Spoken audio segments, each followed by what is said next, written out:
ወጥቶ ከመቅረት ፈጣሪ ይጠብቃችሁ። በጣም ነው የሚያሳዝነው በነገራችን ላይ ማለት ነው። እና እህታችን በመኪና አደጋ ነው ህይወቷን ያጣችው በቤሩት።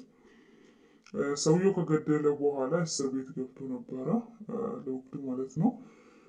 ሙሉ ወጪ ሸፍኖ ሬሳውን ወደ ሀገር ቤት እንደሚልክ ቃል ቢገባም ግን ከእስር ቤት ከወጣ በኋላ ሙሉ በሙሉ ክዷል ማለት ነው። እና በጣም ነው የሚያሳዝነው። እንግዲህ ብቻ ቤተሰቦቿም ይህን ያክል አቅም የላቸውም። የተጠየቁት ብር ጥቂት አይደለም። ሰላም ጤና ይስጥልኝ የቻናሌ ቤተሰቦች እንዴት ናችሁ? እኔ ደህና ነኝ እግዚአብሔር ይመስገን። ዛሬም በሌላ ቪዲዮ ተመልሼ መጥቻለሁ። በጣም በሚያሳዝን ታሪክ ማለት ነው። እና በጣም ነው ያዘንኩኝ እንደ አንድ ሰው። ወጥቶ ከመቅረት ፈጣሪ እየጠብቃችሁ። በጣም ነው የሚያሳዝነው በእውነቱ ማለት ነው። እና ሰው ሀገር ላይ ህይወት ማጣት ማለት በጣም ከባድ ነው። ለቤተሰቦቹ ለልጆቹ በጣም ከባድ ነገር ነው ማለት ነው። እና እህታችን ልጆች አላት። የሁለት ልጆች እናት ነች። ግን ያው በጣም ይከብዳል። ብቻ ሰው እንዴት ወጥቶ መግባት እንደሚችል ያው አይታወቅም። ዛሬ ላይ የሆነ መኖራችን እንጂ ነገ ምን እንደምንሆን አናውቅም። ሆኖም ግን ሰውየው የገደለው የዛ ሀገር ዜጋ እንደሆነ ነው እየተናገሩት ማለት ነው። ይሁን እንጂ ታሰረ፣ ለወቅቱ ታሰረ። ከታሰረ በኋላ መጀመሪያ ላይ ከመታሰሩ በፊት ማለት እስር ላይ እያለስ ታስሮ እያለስ ሬሳውን ሁሉም ወጪ ችሎ ወደ ሀገር እንደሚሸኝ ቃል ገብቶ ቢሆንም ከዛ ከወጣ በኋላ ቃሉን ሽሯል ማለት ነው። እና በጣም ይከብዳል ማለት እቺ ልጅ የጠፋ የሰው ህይወት ነው። ብዙም ሳይታሰር እንደተለቀቀ ነው። ከዛም ደግሞ ከዛ ከወጣ በኋላ ሬሳውን ለመላክ ማለት ያው ብር ያስፈልጋል። ያው ብር መስጠት እንዳልፈለገ ነው ማለት ነው። ቤተሰቦቹ የልጅቷን ሬሳ ወደ ሀገር ቤት ለመውሰድ ያው ብዙ ብር እንደተጠየቁት ነው። እና 200,000 ብር በኢትዮጵያ ቀላል ብር አይደለም በአሁኑ ሰዓት። እና ቤተሰቦቹ ደግሞ ያላቸው አይደለም የላቸውም ማለት ያው በዛ ላይ ደግሞ ልጆቿን እያሳደጉ ነው። ብቻ በጣም ይከብዳል። ከእንደዚህ አይነት አደጋ ፈጣሪ ይጠብቀን። ያው እኛም በተቻለን አቅም ራሳችን መጠበቅ አለብን ማለት ያው መንገድም ስንሻገር ያው እዚህ ሀገር መኪና ይበዛል። የምትወጡ ሰዎች ራሳችሁን ጠብቁ።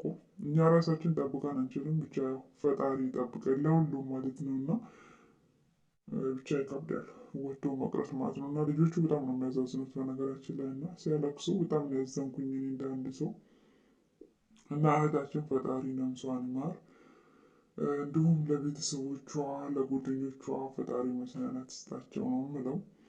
እና ወደ ሌላኛው ቪዲዮ ሳስተላልፋችሁ ማለት ነው። እና በጣም ያዘንኩበት ቪዲዮ ቢኖር ይሄ ቪዲዮ ማለት ነው። እና ይሄ ልጅ የሞተው አዲስ አበባ ውስጥ ነው፣ ኢትዮጵያ ማለት ነው። እና ሽንት ቤት ውስጥ ነው ራሱን አጠፋ የተባለ ማለት እሱ በራሱ ራሱን አጥፍቶ ይሁን ሰው ገሎት ይሁን አይታወቅም።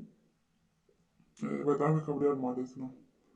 ያው ከዚህ በፊትም እንግዲህ አንድ እህታችን ህይወቷ አልፏል ማለት ራሷን አጥፍታለች ማለት ነው። ያው ብዙ ጊዜ ወይም ኑሮ ሲከብደን ወይ የሆነ ስንቸገር ከሰዎች ጋር ስንጣላ ከቤተሰብ እና እንደዚህ አይነት ነገር ሲኖር ያው ህይወታችንን ለማጥፋት አማራጭ እናደርጋለን። ይሄ ነገር ጥሩ አይደለም። ያው ንዴትም ቢሆን ችግርም ቢሆን ያልፋል። ሁሉም ነገር ለጊዜ ከባድ ቢሆንም ያልፋል። የማያልፍ ነገር የለም። ያው ማንም ሰው ተቸግረው ብዙ ነገሮችን አይቶ ነው ያን ነገር ማሳለፍ የሚችለው እንጂ አንድ ነገር በተሰማ ቁጥር አንድ ነገር በተናደደ ቁጥር ሰው የሆነ ነገር ባለን ቁጥር ህይወታችን ማጥፋት ጥሩ ነው ብዬ እኔ አላስብም ማለት ነው። እና ያው እግዚአብሔር የፈጠረውን ነፍስ እሱ ራሱ በራሱ ጊዜ እስከሚወስድ ድረስ እኛ ደግሞ ያው መቆየት አለብን መኖር አለብን ማለት ነው። እና ችግርም ቢሆን ያልፋል በጊዜ። በእርግጥ ያው ሁሉም ነገር ጨለማ ይሆንብናል። ካለንበት ነገር የምንወጣ ራሱ አይመስልንም። ብዙ ጊዜ ስንቸገር ስንናደድ የሆነ ራሳችን ላይ የምንወስደው ነገር ያው በጣም ከባድ ነው ማለት ነው። ይሄ ልጅም ሰው ገሎት ይሁን በራሱ ራሱን አጥፍቶ ይሁን ምንም የታወቀ ነገር የለም።